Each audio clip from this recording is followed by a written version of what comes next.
I'm here with Paul. Hello, Paul. Hello. So you are, I could just see your CVM t-shirt just poking up above the bottom.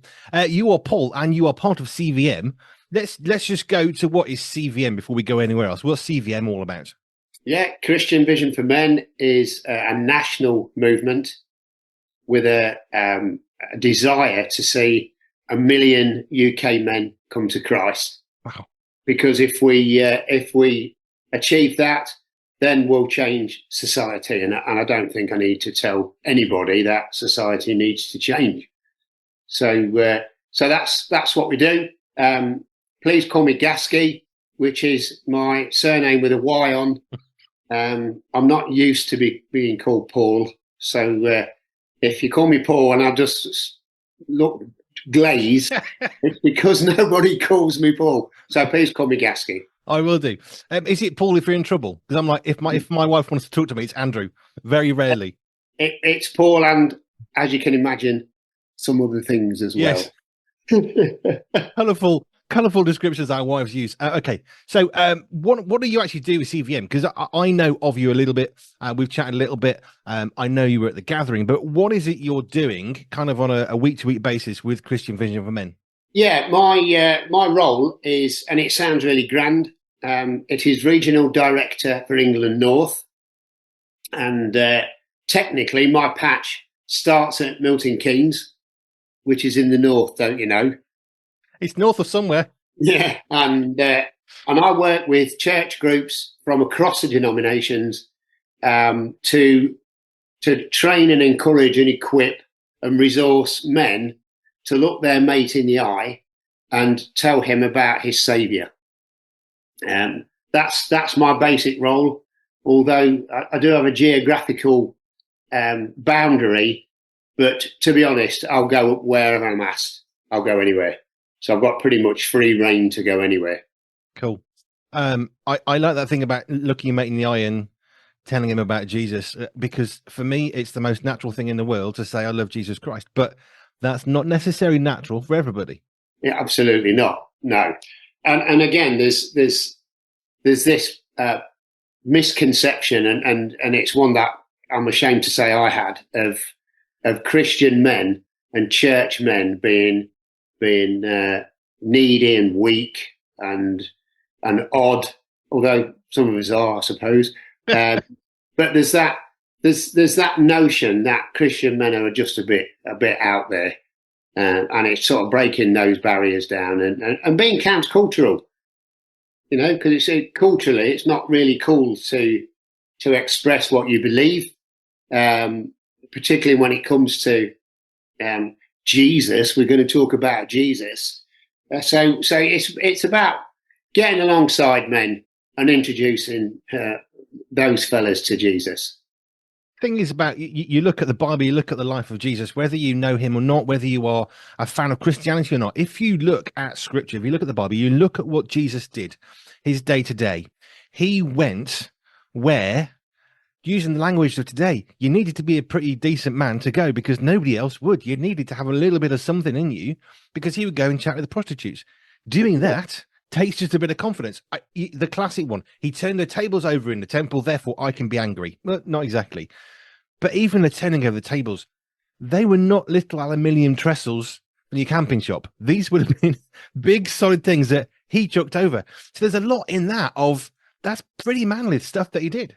Yeah, and you know, I think the only way I can describe it is my working career as a police officer has taught me one or two things about men, and if I could just summarise it by saying I've spent all my working life to a degree in the gutter, and now I am still in the gutter, but pulling other fellas out, if that makes sense, and showing them there is another way.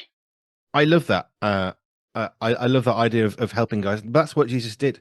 Even speaking to women. I mean, we don't comprehend in the West in 2024 what that actually entailed. But for a Jewish man to speak to an outcast Jewish woman, it is so far beyond our comprehension of the social norms that he broke in order to do that, which I think is one of the most manly acts he ever did.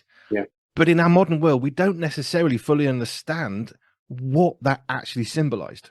Yeah, and I think it's really important, because I work for a gender specific ministry. I think it's really important to get across that we don't advocate a man only church. Far from it. And to quote my wife Sue will say that every Christian woman would want her man to be in a relationship with Jesus. And every Christian man with a daughter or daughters would want them to meet a man who is in a relationship with Jesus. So let's get that one out of the way. We don't advocate a man-only church. We honour our ladies. I do honour female church leaders and all that. So let's put that one to bed. Cool. Right. Let's go back a bit in time. So you said you were in the police. Just give us an overview. I mean, you said you were working in the gutter. Now you're pulling guys out of it. What was working in the gutter like for you in the police? Well, I joined the Leicestershire Police in 1981 in the dark ages. And I was 21 years old at the time. And I didn't spend a great deal of time in uniform. I quickly got into a plain clothes role. And I had sort of a reputation for being a bit of a thief taker. They do say it takes one to catch one. So we'll leave that one there for the time being. But the ensuing 30-year career, I pretty much did sort of every sort of specialist role in the crime arena. So it came under the umbrella of the CID, so the Criminal Investigation Department. But during that time, I spent time working in the Vice Squad. I worked in crime intelligence, which is quite comical, really. I worked in a unit called the Sex and Dangerous Offenders Unit. So the acronym of that was SADO. So I was a SADO for 10 years. I then sort of progressed and went to work in anti-corruption. So I investigated my colleagues, which probably explains why I don't seem to have many friends. And upon retirement, I thought, right, now's the time to probably play golf again, because I used to play a lot of golf once upon a time before we had children. And I thought, well, perhaps I can take up a bit of lunchtime drinking, or perhaps I can catch up on those decorating jobs that I told my wife I would do one day. But as I always say to fellas, I say to Sue, my wife, look, you never rush a craftsman. So you can have that one for free. Use it. Let me know how you get on. So upon retirement, that was in 2011, so 30 years as a warranted police officer. Upon retirement, I went back to work for the Leicestershire Police in a civilian capacity. And I did that for 4.5 years until retiring for a second time in 2015 to really focus on what I believe was my call from God to fish for men, with the best boat, I think, being with Christian Vision for Men. Fabulous. I love that. There's so much colour in there, which is brilliant. I love that you're constantly referencing your wife as well with those 5-minute jobs. They do take 5 minutes. It's just not necessarily when the 5 minute begins. That's what I always say. Okay, well, let's go back a bit further in time then. You're talking about his relationship with God. Where did that come from? What's your upbringing? How did you encounter church? How did you encounter Jesus Christ, so that now your whole time is spent trying to introduce people to this same man that you met? Yeah, well, I had no faith upbringing. I'm the youngest of three. And as a kid, I was shipped out to Sunday school. But I think for a lot of kids in the 60s, it was the norm probably to get the kids out of the way rather than introduce them to their Saviour. And so I was shipped out to Sunday school. And to be honest, I don't really remember much from those sessions. I mean, I did go to church occasionally, but if I'm honest, being the mercenary person I was, or probably still am to a degree, I used to sing in the choir, and I sang in the choir, and my motivation was because I got paid.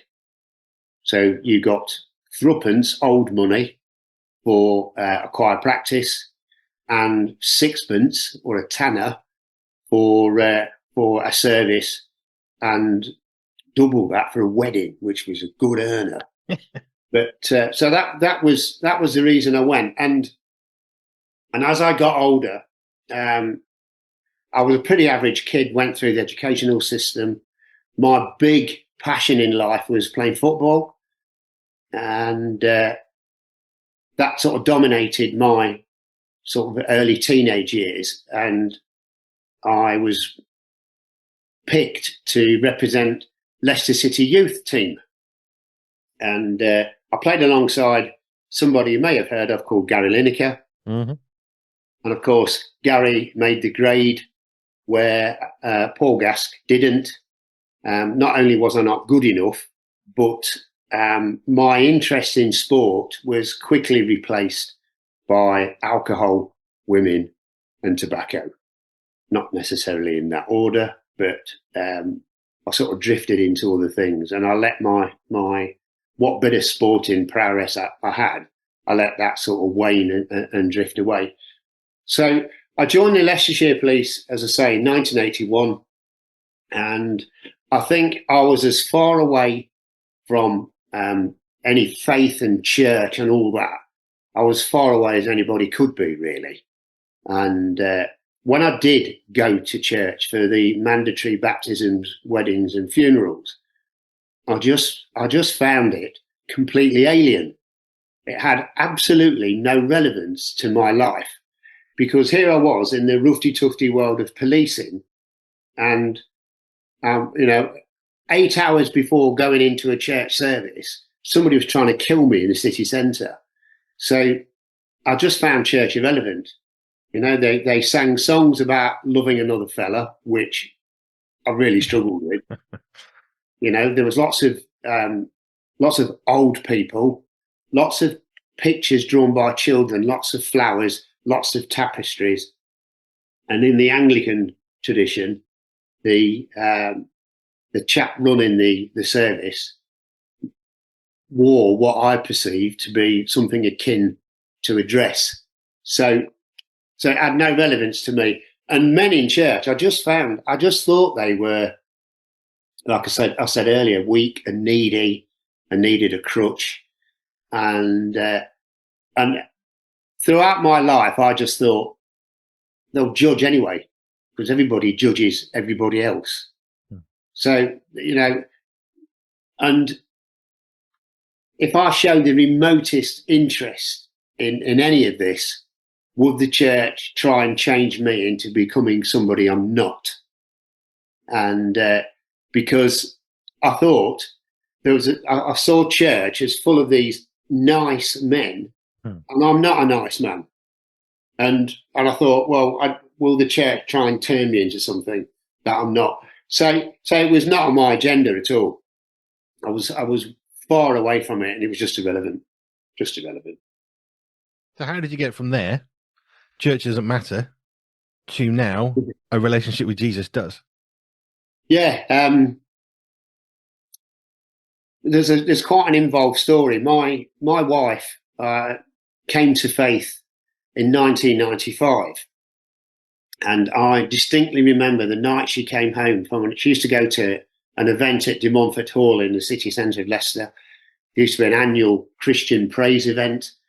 And Sue went on the back of going to church when our daughters were small. She used to go to the church like toddler groups just for something to do, basically. And through that, she occasionally went to church, and she went to this event because she'd promised to take another member of the church. She promised to give him a lift, and that was it. But she came home from that, and she told me that she'd given her life to Jesus. And at that time, I was going through a pretty tough time at work. And so I made it quite plain that I sort of was no fan of her newfound faith and her church and her new friends. So I made it my goal, and I'm really ashamed about this, but I made it my goal to probably use as much Anglo-Saxon as I could muster in order to express how I felt about her friends. And in fact, I had a reputation of being known as the man who occasionally speaks between swearing, which is not a real badge that I really want to wear. But at the time, it was just a bit of sport, and it was great to try and sort of rev them up and wind them up. But in the early to mid 1990s, as I said earlier, I was in the CID, and Leicestershire as a county, we were, and I use the word unfortunate, it's not perhaps the right word to use, but as a police service, we were unfortunate enough to have a number of murder inquiries which seemed to happen back to back. So you'd work on a murder inquiry, then you'd deal with it, and then another one would happen. And in those days, it was the policy to get a team of detectives from around the county to form the incident room to deal with whatever inquiry it was. And every time this happened, I was crewed up with a guy. I'm going to call him John. That's not his proper name. I'll call him John. But I was crewed up with a guy called John, and we were really good mates. I mean, times have changed, but in those days there was a big drinking culture in the CID to a degree, and I've worked with people of great honesty and integrity. But I can only speak about myself. But I considered myself to be above the law to a certain degree. So, it's not big and it's not clever, but I regularly had a few beers and drove the uniform department of the police. Didn't really have any worry for me. And, I just wanted to be the best detective in the office. So that became my drive. So I could... that became my focus, and I wanted to be the best. So I had the best personal detection rate, the most number of arrests, the most number of informants, and I wanted to be the top banana. And I thought, I'd arrived. But my relationship with John was such that the banter we had, and when you're working with somebody for 12, 14, 16 hours a day, you like that, he says, crossing his little fingers, and you really get to know each other, or so I thought. But we were so busy, and John's police station was about 12 miles from where I was based. But like I say, we were pulled together to form these incident rooms, and we were that busy, and this is not funny, but it is a comment we made. We said, look, the next murder inquiry we get, we'll drag the body just outside of Leicestershire so they can deal with it and not us, which is not funny, but you can imagine that sort of, those comments got you through the day. But I went to work one Saturday morning in 1995. So my wife's got a newfound faith. I'm not very happy about that. And I go to work on the Saturday morning, as I say, my detective inspector called me in the office and he said, look, Gasky, you better sit down. I said, why? He said, well, there's no easy way to tell you, but last night John took his own life. Wow. And he actually took his own life 100 yards across the border into Warwickshire. And so our sort of puerile comment had come to fruition. And I was the only one who knew that. And it triggered something in me, which took me to a really dark place. And I sort of questioned myself, why didn't John say something? Because we were like that. Why didn't he say something? And then I thought, well, did he say something? And I wasn't listening, and I hadn't picked up on it, and I couldn't cope with how I felt. Couldn't cope with the grief, and back in the day, there wasn't a great deal of sort of outside support. It has changed, thankfully, but there was no counselling, no sort of real welfare stuff. The answer to everything was, come on, let's go and have a beer. We'll be all right and we'll crack on. And that was the sort of general culture and attitude. But for me, it manifested itself into rage and anger. I felt really angry, and I got nowhere to take this anger. And to be honest, and looking back, I was, the top detective, the Charlie Bananas in the office, and yet I felt like a frightened little boy, and I wanted to run away. And that's how I felt. But of course, there was no room for any weakness in the profession that I had.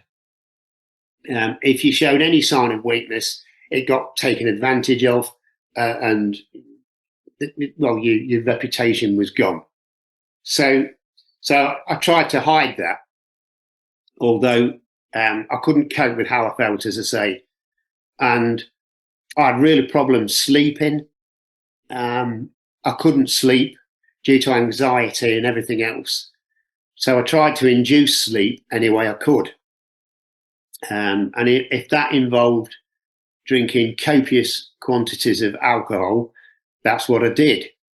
How I kept my job, I really don't know. But, I had this mask and I had this persona of being the top banana in the office. And yet my life was falling to pieces. So I decided that I didn't want to be married anymore. So I wanted to run away, as I say. So I told Sue that I was leaving, and bless her, the night I told her, she was going to take our girls, who were then 9 and 7. She was going to take them to a pantomime, because if I'm honest, although I was a father in that I provided, when it came to being a dad, I wasn't. Didn't go to any school plays and parents' evenings, stuff like that. My focus was on the job. That was it, to the detriment of that part of me being a dad. So obviously Sue had seen her husband sort of begin to spiral downwards, and she'd confided in some of her church friends, including the local vicar, that my husband's in a bit of a mess, and we need to sort of get around him and pray, and etc. etc. etc. So the vicar, little bloke, 4 foot, I'll say he's 4 foot on a fag paper, little fella, giant of a man in my eyes. He turned out to be, and I'll always be grateful to him.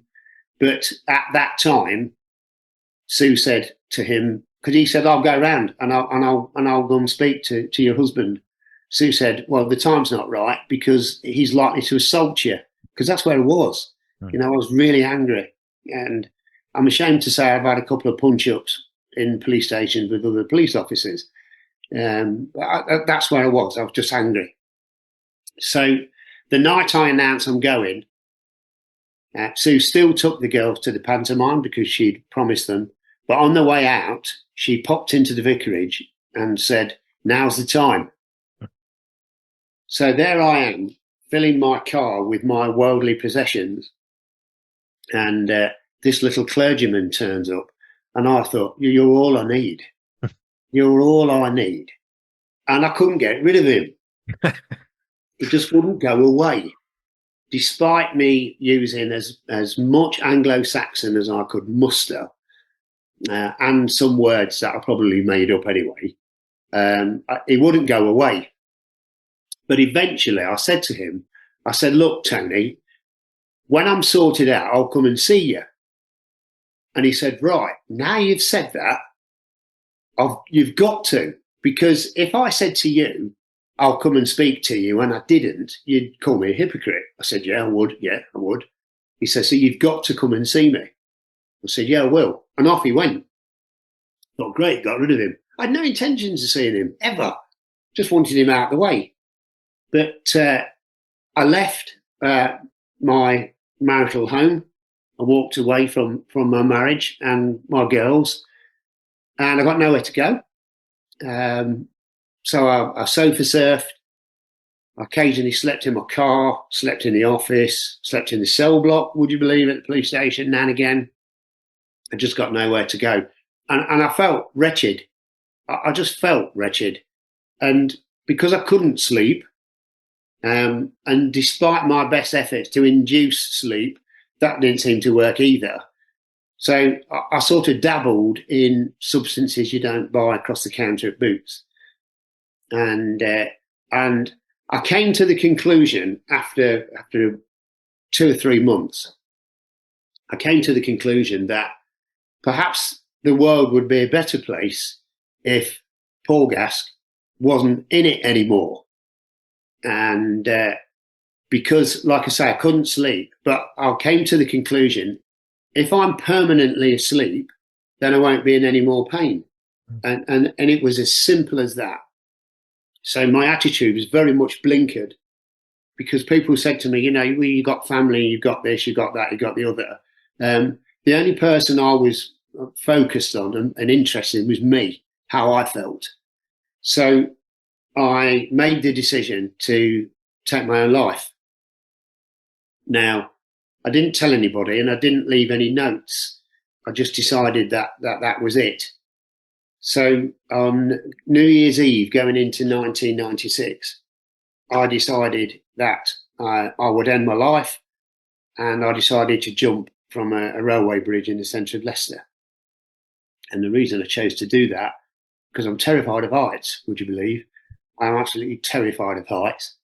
But I knew if I jumped that I would do an instant proper job. Because I'm a bit of a coward, really, and didn't want to feel any pain. So I knew I'd do a proper job, because obviously I've seen people who jump. So that's what I decided to do. And it was ironic, really, because it's New Year's Eve and people are partying and having a good time, and I just felt really wretched.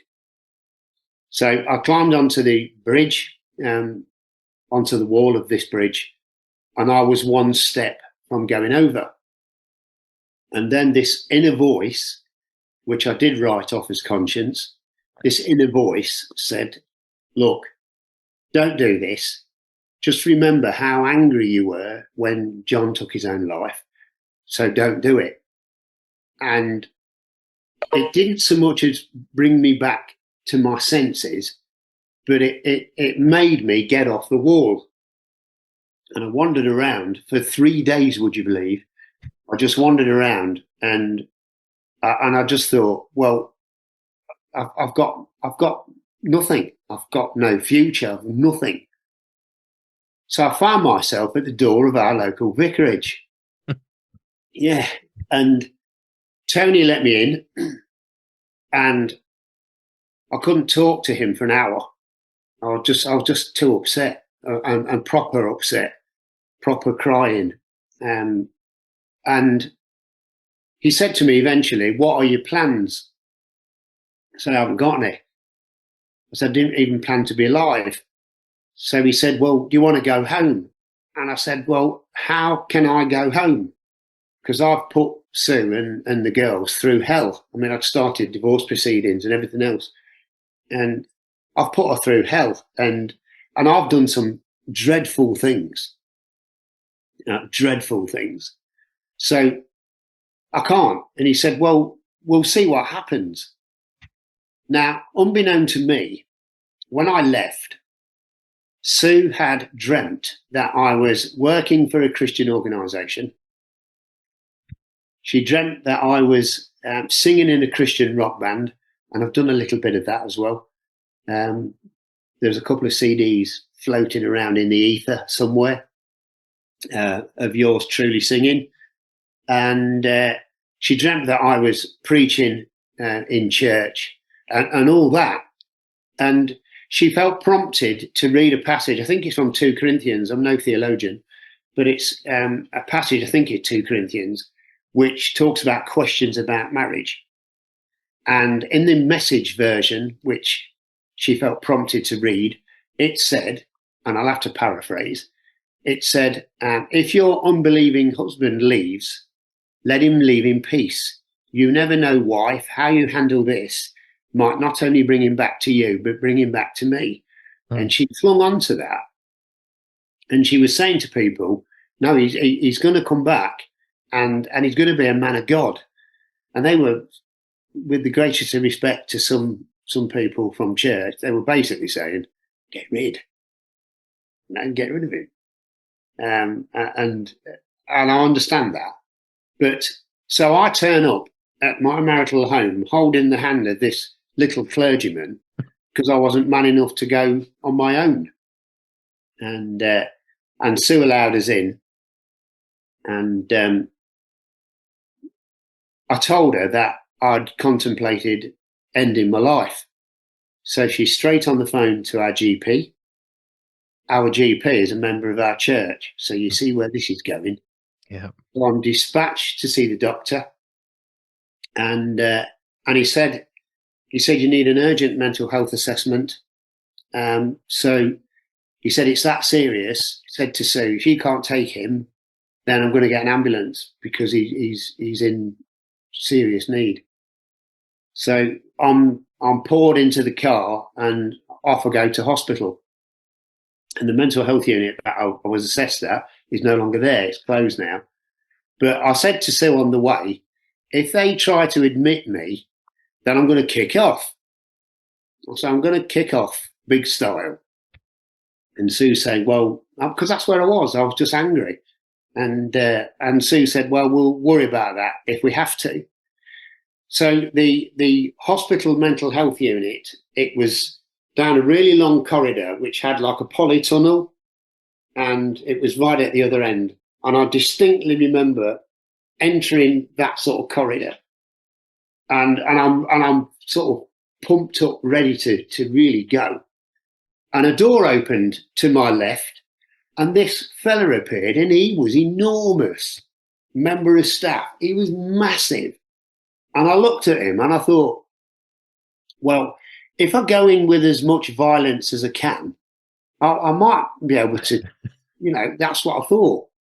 And a door to my right, opposite this door, opened, and I think it was this bloke's twin brother. He was massive. And I thought, flipping heck. And then 2 more doors opened and 2 equally big fellas appeared. And I just thought, this is not one you're going to win. So I went down to this unit and I spent some considerable time with a specialist.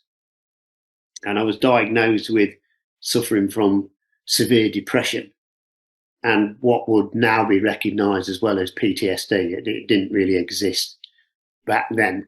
We weren't really aware of that. So I wasn't admitted. I was prescribed some medication, and Sue was instructed, don't leave him on his own because it's going to take 2 weeks for the medication to kick in. And initially they gave me diazepam for the first few days, which completely sort of took me out. I was spaced out for 3 or 4 days. But Sue never did leave me alone, which is embarrassing when you want to go to the toilet, because she didn't leave me alone at all. So in human terms, Sue is the hero in my story, although there was several bombshells yet to deal with, because my psychiatrist, who I saw regularly for a year, would you believe, my psychiatrist said to me, if you want to save your marriage, you've got to be 100% honest with your wife. And I thought, I can't tell her. I can't tell her about an affair I'd had, which really, I'm not trying to minimalise that. But again, it wasn't the answer to everything. I just wanted to run away, as I say. But I thought, I can't tell her about that. I can't tell her why we're £15,000 in debt, because most of that had gone up my nose. How can I tell her stuff like that? But I knew I had to.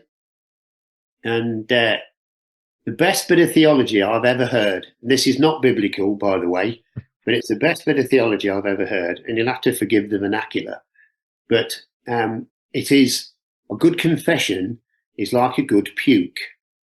It makes heck of a mess, but it's better out. James in the Bible puts it a bit better than that, but I think you know where I'm coming from. So I sat Sue down and I said, look, I need to tell you this. And it all came out. But praise God, she allowed me back into her life. So there I am. I'm on the sick from work. Everybody knows Gasky's gone mad, because that's what they said.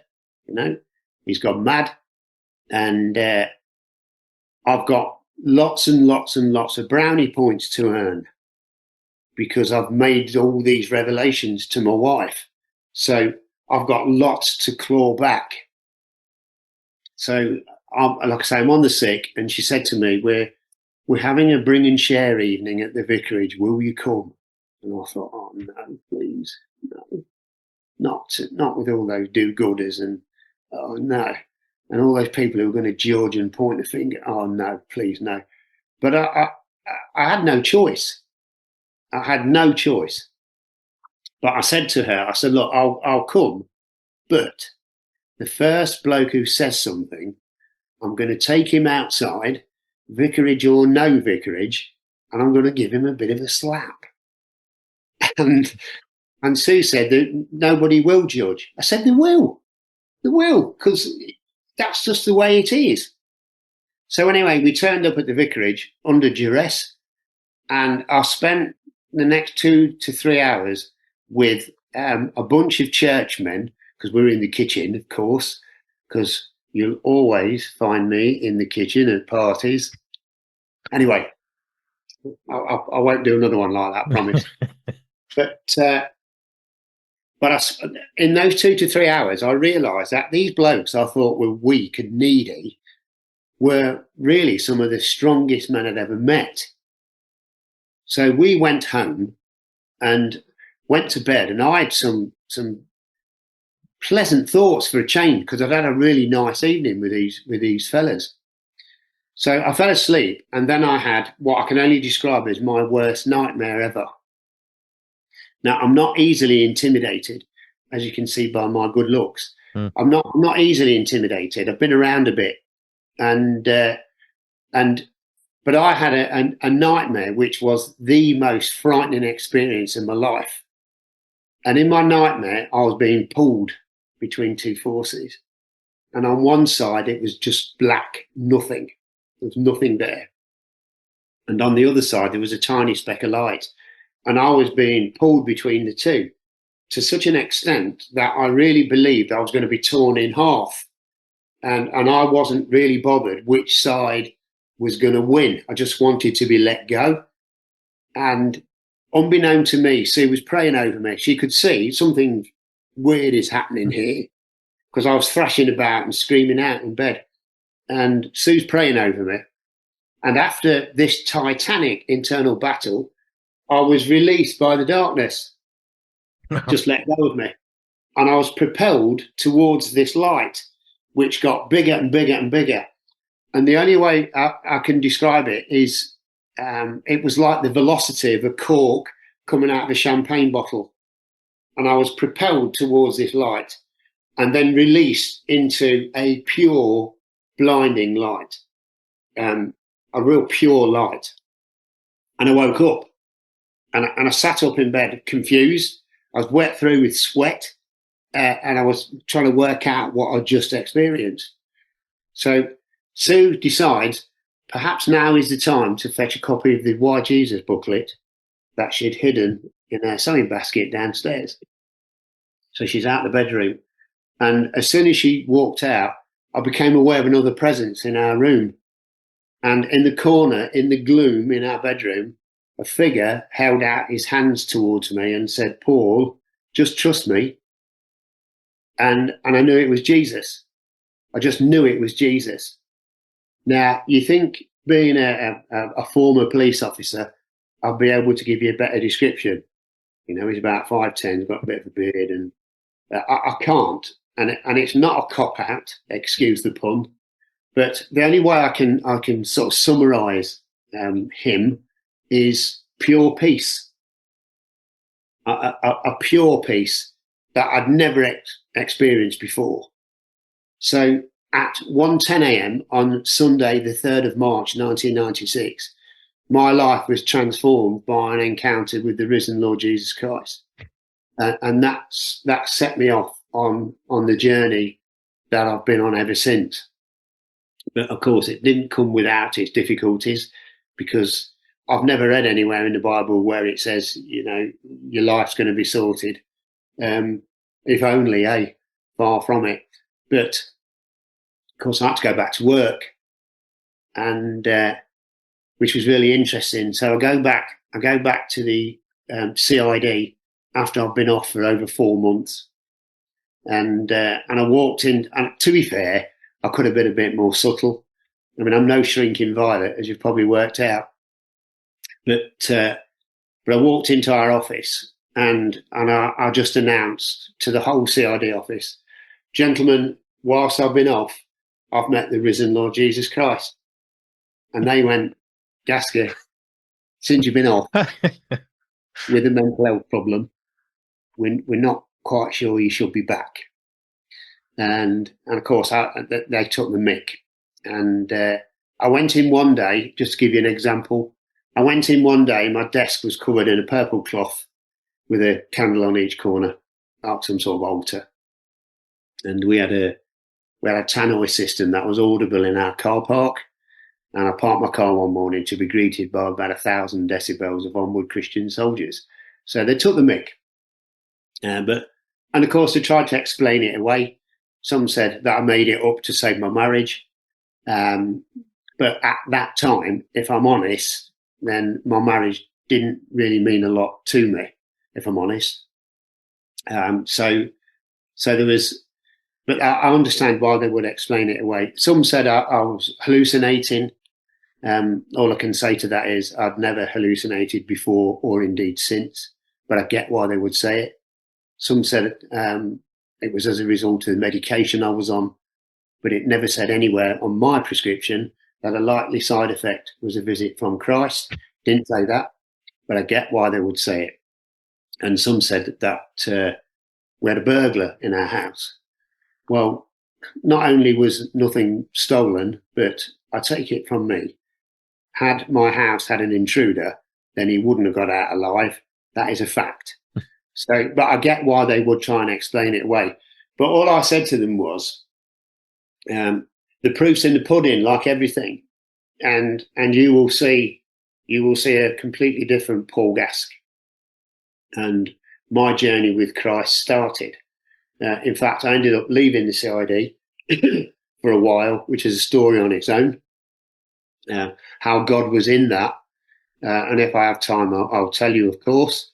But I left the CID quite early on, and because I didn't want to go back to that sort of culture and environment, I didn't want to do it. Despite people saying, "But you're the best detective we've got," and I said, "Well, I don't want to do it anymore."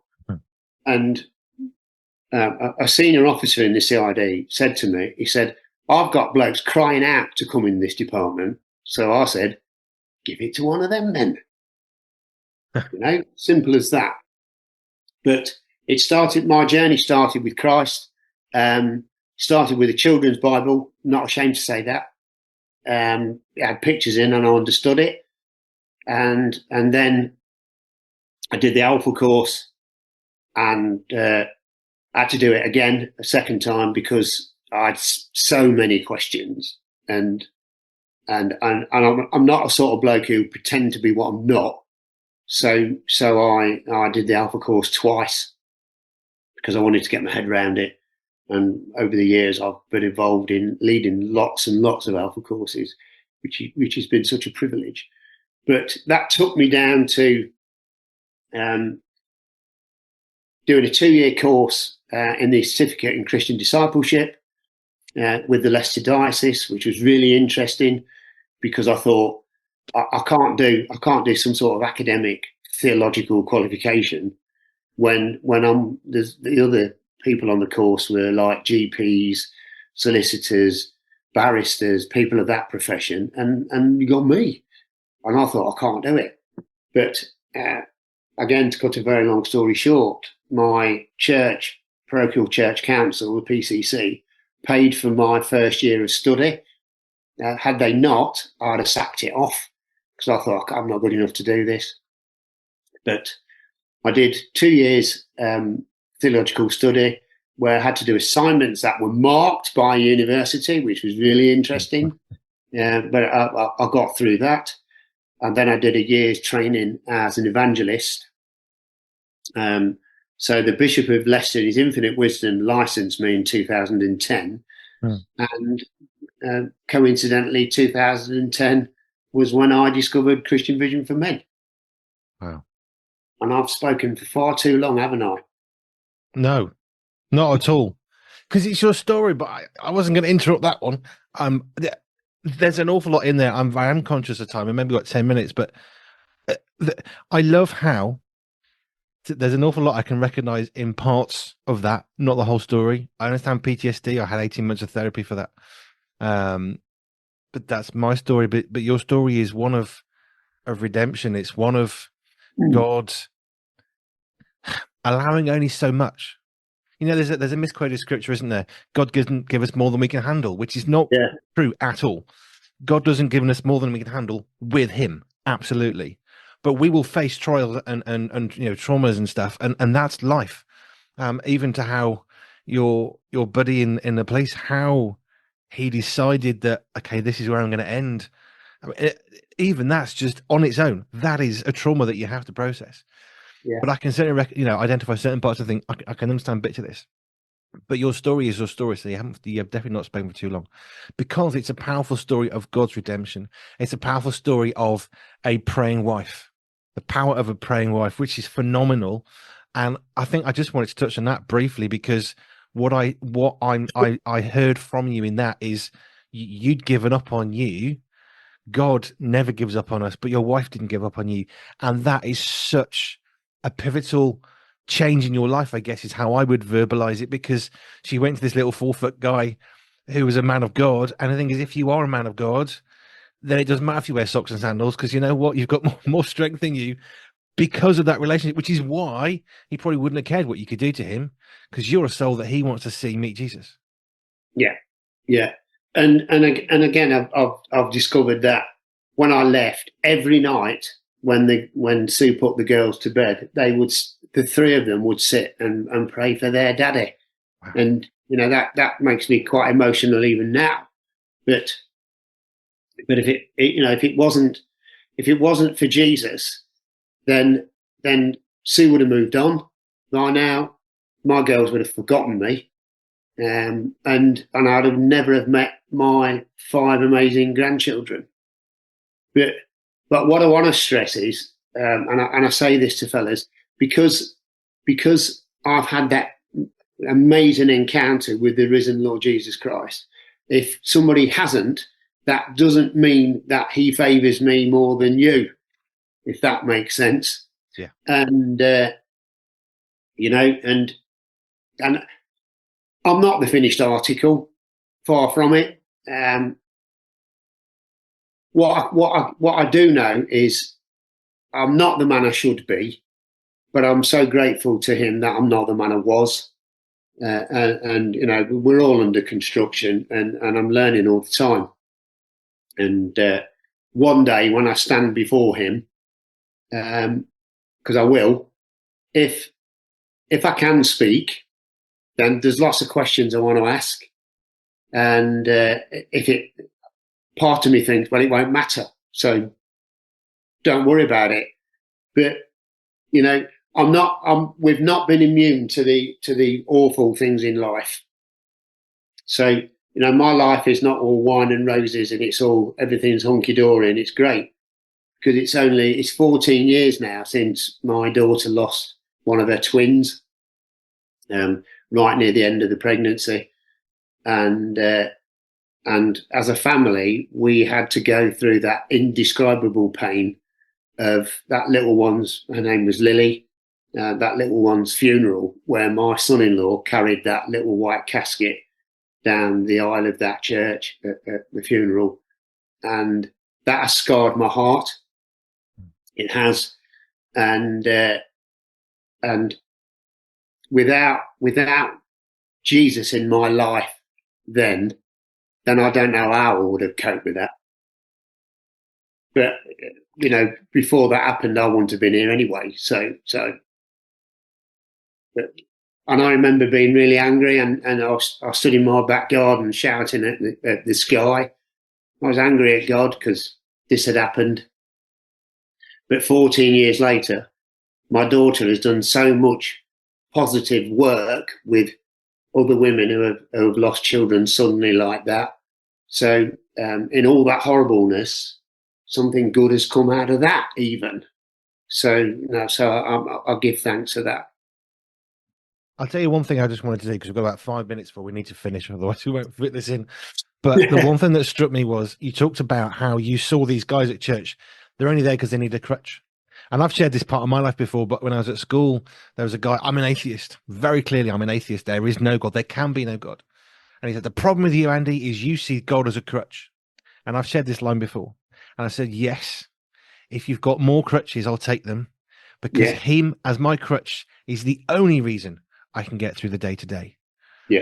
And I don't think he knew how to put that, because his insult was great. Yeah, he is my crutch. He is the reason. My third leg. Have you got a fourth and a fifth? I'll take them, because I need his help in my life. Absolutely. And I've tried to be in control of my own destiny. The best thing I ever did, and this probably puts it summarizes things nicely. The best thing I ever did was the day I made the decision to resign as managing director of the universe. That's the best decision I ever made. If only we'd all do that. We all held God out, didn't we? It's all right, God, we got this. We just do it our way. It'll all be good. Yeah. Yep, I've said those words publicly and to God. Paul, we're going to have to round this up. There's an awful lot in there. I think it goes without saying, if you're listening to this right now and you're thinking suicide's a good idea, please don't. You've heard Paul's story. Get in touch with CVM would be my first suggestion. Go and find a local church. It is open every single Sunday morning. If it's open once a month, forget it. Open every Sunday morning. Go and tell them. You will find men and women of God who are just longing to help you. So that's that feeling of isolation and being alone. It's a lie. It's not true. But the other thing I wanted to just really quickly conclude on is there is a spiritual battle, and that vision you had of the dark and the light, that is the battle that every single one of us is in from the moment we die to the moment, that from when we're born till we die. There is a spiritual battle for our lives. The devil is real. He wants to win. Little secret, Jesus already won. But that tug of war, that goes on, doesn't it? It does. And let's not lose sight of the fact we are in a scrap with the enemy. Yeah. It's a scrap. And he uses underhand tactics. He's dirty. He's not fair. Jeez. He'll have a go at any way he can. So we're in a scrap. Let's not lose sight of that. Yeah. Paul, thank you. How do people get hold of CVM? Is there a website people can get to? Yeah, it's obviously the three W's, www.cvm.org.uk. It's all on there. But please, if anybody wants to contact me, please do so. Email, phone, it's all on the website. And I'll be more than happy to come and talk to somebody individually if that's the case. Whatever somebody needs, I'm your man.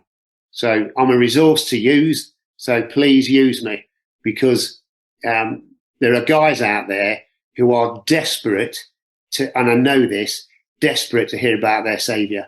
And it's incumbent on me and you, Andy, to do it. So we will. We will. We absolutely will. Paul, thank you. I've got to wrap it up. I could go on for hours. We have to wrap it up, otherwise we'll run out of time. But thank you for sharing your story. And again, if you're thinking, do you know what? I don't need to be here in this life anymore. Think again. It's a lie from the enemy who is real and wants you to give up. But people like Paul are testament to the fact that, you know what? Jesus already won the battle. So choose a light, contact CVM or get involved with somebody. Paul, thank you so much for your time. I'm really grateful for that story. Thank you. It's been a blessing. Thank you. Thanks very much. Rated 5 stars by Sorted Magazine's film critic, Pure 247 takes you behind the scenes of the birth of a global Christian radio station. Andy B will have you laughing and crying as you discover what it takes to create ministry that matters in this inspiring tale of perseverance, honesty, and vulnerability. Buckle up and get ready for a story that's uplifting as it is entertaining. Behind the microphone, they face bankruptcy, eviction, and 2 life-changing surgeries. Can they make it? Will they make it? Get your copy of this life-changing book today. Pure 247 is available now on Amazon. Andy B is best described as a man after God's own heart, who insists that God's vision and resourcing trump all handicaps.